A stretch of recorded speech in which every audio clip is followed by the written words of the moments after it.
A grizzled veteran trucker believes it's just another long haul, until the silent technician, riding shotgun, peels back a disguise and turns the open road into a battleground for justice. Will one highway rebellion topple a broken empire? The sun hadn't yet broken the horizon when Logan Hayes rolled out of the freight yard, his rig groaning under the weight of its latest haul, industrial cooling systems bound for a distribution hub in Missouri. The early light cast long shadows across the lot, but Logan's face remained untouched by it, stone-set, unreadable, with eyes that scanned the road ahead like a hawk watching for ambushes. At 61, Logan had the kind of presence that made men twice his size lower their voices. His hands, calloused and scarred, gripped the steering wheel like it owed him something. The military tattoo on his forearm had faded, but his posture hadn't, rigid, precise, every move deliberate. For Logan, the road wasn't a place of freedom. It was duty, order, a stretch of asphalt he controlled in a world that otherwise made no sense. He didn't like passengers. He never took them. But that day, sitting beside him in the cab was a man named Mark Doyle. Corporate had assigned him last minute some new initiative about improving logistics through on-the-ground observation. Logan had tried to refuse. He'd cursed out his route manager and slammed his fist on the counter. But the choice was clear: take the observer or lose the route. And Logan couldn't afford to lose any routes, not with the hospital bills coming in like a second mortgage. Mark didn't say much. He was in his early 40s, maybe younger, with neatly trimmed brown hair and a quiet energy that grated on Logan's nerves. His clothes were clean but generic: dark jeans, flannel shirt, heavy work boots. He didn't wear cologne, which Logan appreciated. But the clipboard, the constant note-taking, that was another matter. "Don't touch anything," Logan muttered when they crossed into the highway. "Don't ask questions. You stay in that seat, and we'll get along." Mark nodded. Understood. For the first 100 miles, the cab was silent except for the rumble of the engine and the occasional CB chatter crackling through the radio. Logan didn't trust people who were too quiet. In his experience, the loud ones hit hard, but at least you saw them coming. The quiet ones waited until your back was turned. By the time they hit their first checkpoint in Ohio, Mark had already made 3 pages of notes: logistics issues, loading discrepancies, GPS rerouting errors. He never asked Logan for input, but he watched everything: how Logan handled breakdown protocols, how the manifest didn't match the cargo, how the loading team at the last yard had used the wrong rigging. Logan noticed, of course, but he didn't say a damn thing. It wasn't his job to fix the system, only to survive it. At a truck stop just outside Dayton, Logan stepped out for fuel and a burnt coffee that tasted like melted tires. Mark lingered by the trailer, inspecting the undercarriage. He knelt beside a brake line and frowned. "That's not standard," he muttered, mostly to himself. "You got something to say about my rig?" Logan snapped. Mark straightened slowly. "It's not your rig's fault. This is a fleet-wide cost-cutting retrofit. Not DOT compliant, though. You didn't notice the wear. I notice everything. I just don't have the luxury of making it my problem." Mark nodded once, eyes lowering back to the clipboard. Logan turned away, jaw tight. Back in the cab, a voice crackled over the CB. Midwest corridors heating up. Rumors of a full-scale protest in Kansas. Drivers pulling over, blocking lanes. "We're done being underpaid and overworked." Logan grunted. "Idiots. Gonna get themselves shot or sued." Mark glanced over. "You don't support the protest?" "Doesn't matter what I support. I got deadlines, not opinions." He didn't mention the letter he'd gotten that morning from St. Jude's in Chicago. The surgery date that moved up. The cost estimate attached. He didn't have time for rebellion. Not when his grandson's heart was racing against a clock no one could see. As night fell and the miles stretched ahead, Mark finally broke the silence. "You were military?" Logan's grip tightened. "Don't ask me about that." "Understood." The cab fell silent again, but something in the air had shifted. Mark kept writing. Logan kept driving. And up ahead, the map was about to go off script. Somewhere in the distance, engines were idling, protest signs being painted in the backs of trailers, and men like Logan, that never broke, We're about to find out what it meant to be forced off autopilot. The dawn was red, not the soft, warming kind, but a harsh, coppery hue that bled across the sky like a warning flare. Logan Hayes didn't need signs to know something was off. He could feel it. The kind of pressure that tightens your shoulders before you even know why. 20 miles outside Kansas City, the convoy came into view. Hundreds of trucks were parked diagonally across all lanes of the interstate, turning the highway into a metal wall of defiance. Engines idled like beasts waiting to pounce. Some rigs had handmade banners tied to the grills. Safe rigs, fair pay, or no wheels roll. Others bore American flags hanging limp in the still air. Drivers stood in clusters, some shouting into megaphones, some sitting silently on coolers, sipping coffee as if the world hadn't just come to a halt. Logan cursed under his breath and slowed the rig to a crawl. "Convoy's real," he muttered. Mark Doyle, still jotting notes with his calm detachment, lifted his gaze. "They've blocked the whole corridor. This isn't a protest. It's a declaration." Logan pulled off to the shoulder and killed the engine. Trucks stretched in both directions, a frozen pipeline of American commerce grinding to a standstill. No one was moving. Within minutes, a few organizers walked up to Logan's rig, clipboard in hand, flanked by drivers with folded arms and sunburned faces. "You hauling for sure track?" one asked. "Not your concern," Logan replied. "You're either with us or in the way. Corporate won't listen to anything but traffic stoppage. We've got national press rolling in. You push through, and you're siding with the people who keep ignoring faulty brakes and missing overtime." Logan exhaled hard through his nose. "I've got a delivery window. Everyone here's got something on the line," the man replied. "That's the point." Logan said nothing. He didn't owe them his story, and they wouldn't care if they heard it. Then, without warning, a deafening metal screech split the air. A container, untethered from a double stack parked too close to the shoulder, broke loose and began rolling down the slight incline. It barreled toward a group of protesters standing near a fire barrel, picking up speed. "Move!" Logan shouted, bolting out of the cab. Without hesitating, he yanked the wheel chocks from his own rig and sprinted across the asphalt, flinging them under the container's path. The heavy crate hit the chocks, rocked violently, and toppled onto its side with a thunderous crash, missing the crowd by feet. A woman sobbed. Someone swore. Dozens looked on, stunned. Mark was already filming the wreckage, his face pale but steady. "That container wasn't secured," he said flatly. "That could have killed 10 people. Logan didn't reply. His hands trembled slightly as he walked back to the cab. Not from fear, but from rage. Not at the protesters.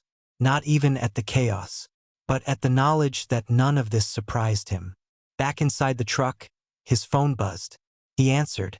"Mr. Hayes, this is Dr. Nilsson from Chicago Children's. We've had an unexpected surgical opening for your grandson. 2 days from now. We understand the financial strain, but delaying may increase risk. We need a decision." Logan's voice cracked. "Do the surgery. I'll send the updated estimate and paperwork." The line went dead. Logan stared ahead, face unreadable, hands clenched on the wheel. More overtime, more routes, no room for protest. That night, they parked at a remote rest stop off a service road, surrounded by darkness and tall pine. Mark set up his folding tablet on the dash and slipped a headset over his ears. Logan leaned back in the bunk, eyes half closed, trying to let the drone of diesel engines lull him into numbness. But Mark's voice broke the silence. Sharp, low, tense. "I'm not pulling out now. They sent me out here to investigate logistics failures. Well, I found them. In spades." Pause. "No, you listen. If I walk away now, they'll sweep it all. The audit reports are worthless without field data." Another pause. His voice dropped. "I know who's pulling the strings on those contract rewrites. And if that means stepping on boardroom toes, so be it." Logan sat up slightly, shifting his weight without making a sound. Mark's words were muffled now, but the tone had changed. He wasn't just reporting. He was arguing with someone powerful and nervous. Mark finally took off the headset, rubbed his temples, and glanced toward the sleeper. "Long call," he said. Logan grunted. "You always argue with invisible bosses?" Mark didn't answer. Outside, the road was quiet, but inside the cab, the silence now felt heavier. Logan's instincts, honed on foreign soil and factory floors alike, told him this wasn't just a ride-along. Something bigger was in motion, and he felt it creeping closer. The day began with the smell of scorched metal. Logan had barely made it 10 miles past the Nebraska border when the rig shuddered violently, coughing black smoke like a wounded animal. Then came the pop, sharp, explosive, and a streak of orange flame under the hood. He veered off the road, tires skidding through gravel, and killed the ignition just before the fire could spread to the fuel lines. "Out!" he barked, already grabbing the extinguisher from behind his seat. Mark stumbled out of the passenger side, eyes wide as Logan threw the cab door open and sprayed foam in great, hissing arcs. Smoke swirled around them, choking and hot, until finally the flames surrendered with a dying spit. Silence fell. Logan stood in the heat-hazed air, jaw clenched, chest heaving. "This wasn't wear and tear," he muttered. "That was sabotage or junk parts." The rig wasn't going anywhere. With no cell reception and daylight burning, they walked half a mile to the only structure in sight, a rusted roadside garage nestled behind rows of broken-down cars and sun-bleached signs offering cold pop and radiator flush $29.95. An old man with grease-blackened hands and a lopsided gait emerged from the shadows of the garage. "Truck trouble?" he asked, wiping his hands on a rag that looked like it hadn't been cleaned since Reagan was president. "Engine fire," Logan said. "Looks like another one. You sure track?" Logan nodded slowly. The old man spat to the side. "Figures. You'll keep rolling in with burnt belts and mismatched rotors. You know half your fleet's got counterfeit filters? Replacements that melt under high torque. Real parts get swapped out somewhere between the depot and the dispatch line." Mark tensed. "That's a bold claim." The man shrugged. "Don't need to make claims. I used to work for him. I recognize the serial codes. These aren't just cheap parts, they're tagged for internal routing. This goes way up the chain." Logan turned to Mark, the air between them thickening. "You taking notes on this too, Doyle?" he growled. Mark didn't answer. Instead, he took a slow breath and looked around to make sure no one else was within earshot. "I'm not Mark Doyle." Logan froze. "My name is Mason Keene. I was appointed CEO of SureTrack 4 months ago, after the last one resigned under pressure. Officially, I'm still in New York, tied up in negotiations. But I knew I wouldn't learn the truth from behind a desk. So I put on the observer badge and embedded myself. I needed to see what they've buried." Logan's fist slammed into the rig's side panel. "All these years," he growled, "I watched friends lose jobs, saw men work through hernias and fractured ribs just to keep their benefits. We kept these trucks rolling while your board shuffled stocks and swapped brake pads for garbage. And now you decide to go undercover? What the hell do you expect me to say?" Mason didn't flinch. "I don't expect forgiveness. I expect help. Because if we don't expose this from the ground, they'll bury it before it ever reaches the surface." Logan stared at him, jaw tight. The garage lights buzzed overhead, casting flickering shadows that danced like ghosts around the rusted tools. "You want help," Logan said finally. "Then no more games. No more lies. From now on, you ride like one of us. You earn it, because the people you're trying to save, we're the ones who've been bleeding while your board signs checks with our pain." Mason nodded. "Deal." They shook hands, grudgingly, like two wolves circling the same fire. As the old mechanic patched the rig with whatever honest parts he had left, Logan checked his CB radio. Static. Then, faint but clear, a voice crackled through. "Hayes rig spotted near Route 18. Confirmed sighting. Keene may be on board." Logan's blood ran cold. "They're tracking us," he whispered. "Someone in your office doesn't want this coming out." Mason's face darkened. "That would be Royce Stratham, regional director. He's the one who fought hardest to keep me in the dark. If he knows I'm here, He's not just going to let us drive off. They looked out at the empty highway.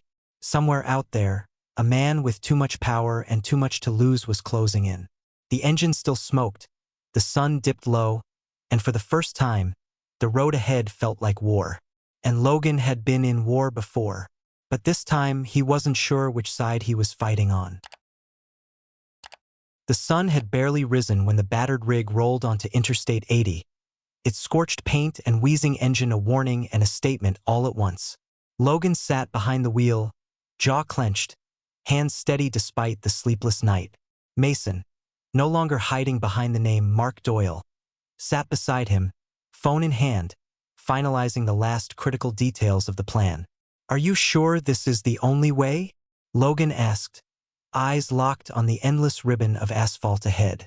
"No, but it's the loudest," Mason replied, tapping his screen. "If we're going to expose everything, we need an audience they can't ignore. I've wired the cameras. The stream goes live the second we hit the floor." The floor wasn't metaphorical. That morning, SureTrack's annual investor summit was being held at a gleaming corporate expo center in downtown Chicago, a showcase of polished trucks, corporate banners, and staged success stories. What the shareholders didn't expect was for a blackened, half-dead rig to crash their curated illusion. Literally. They timed it perfectly. The keynote had just begun when the freight doors at the back of the center groaned open, silencing the room. All eyes turned as Logan drove the ruined truck slowly inside, the stench of burned rubber and diesel filling the air. Gasps rippled through the crowd. Someone dropped a champagne flute. Cameras flashed. Security hesitated. Then Mason stepped out. No clipboard, no badge, no apologies, just a microphone and the truth. "I am Mason Keene," he announced, voice amplified across the hall. "I'm the CEO of this company, and I've been lied to, just like every driver, mechanic, and shareholder in this room." He gestured to the truck. "This rig represents what your profits have built.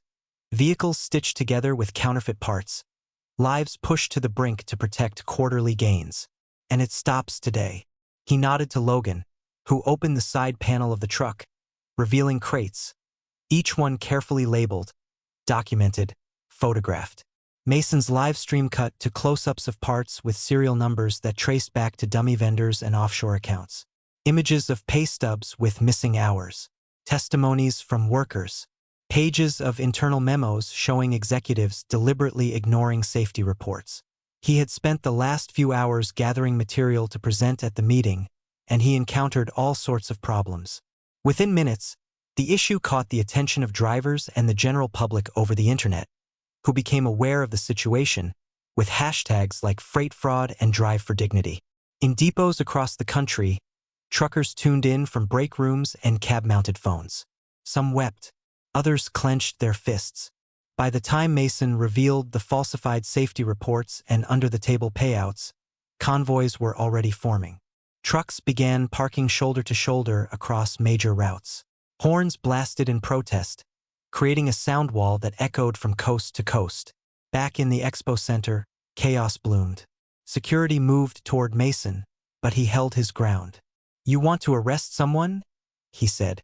"Start with the men who made it policy to gamble with lives." The board, seated at the front, was white-knuckled and pale. Cameras caught them whispering, shifting, a few even slipping toward exits. Mason wasn't done. "I know this stunt may cost me everything, so I'm pledging my own compensation package, every cent of it, to overhaul the fleet, fund third-party safety audits, and cover the medical expenses of any employee injured under SureTrack's negligence." He turned toward Logan. "And that includes Logan Hayes' grandson, whose heart surgery was almost delayed again because he had to keep driving overtime through this mess." Gasps again. This time, some from within the board. Logan stood stiffly, hat in hand. For a long second, he just looked at Mason, the man he once saw as part of the machine. Then he gave a nod, not to Mason, but to the crowd. "I fought in a war once," he said. "Didn't think I'd have to fight another one just to make sure my grandson got to see another birthday. But if this man, this CEO, is serious about fixing what's broken, then I'll drive the first mile toward that future." By the time local police arrived, they were met not with a simple corporate dispute, but with a national movement. Faced with public outcry and plummeting stocks, the SureTrack board caved. Several members resigned before the week was out. Roy Stratham was placed under federal investigation for fraud and endangerment.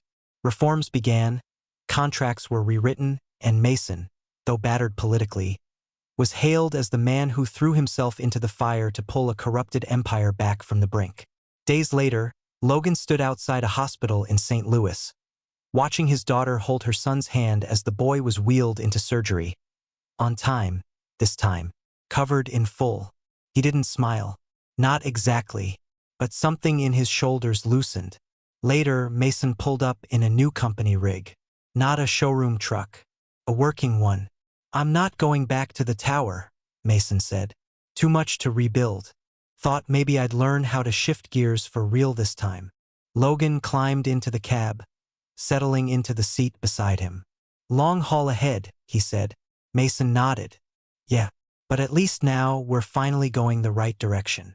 And with a low rumble, the truck pulled back onto the highway.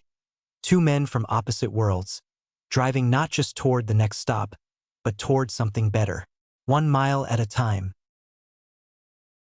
This journey proves true power rides with those who refuse to stay silent. In Logan's boots, would you burn rubber against injustice, or keep rolling for a paycheck? Drop your answer below, smash that like, and subscribe to embrace the journey for more road-forged stories. See you in the next video.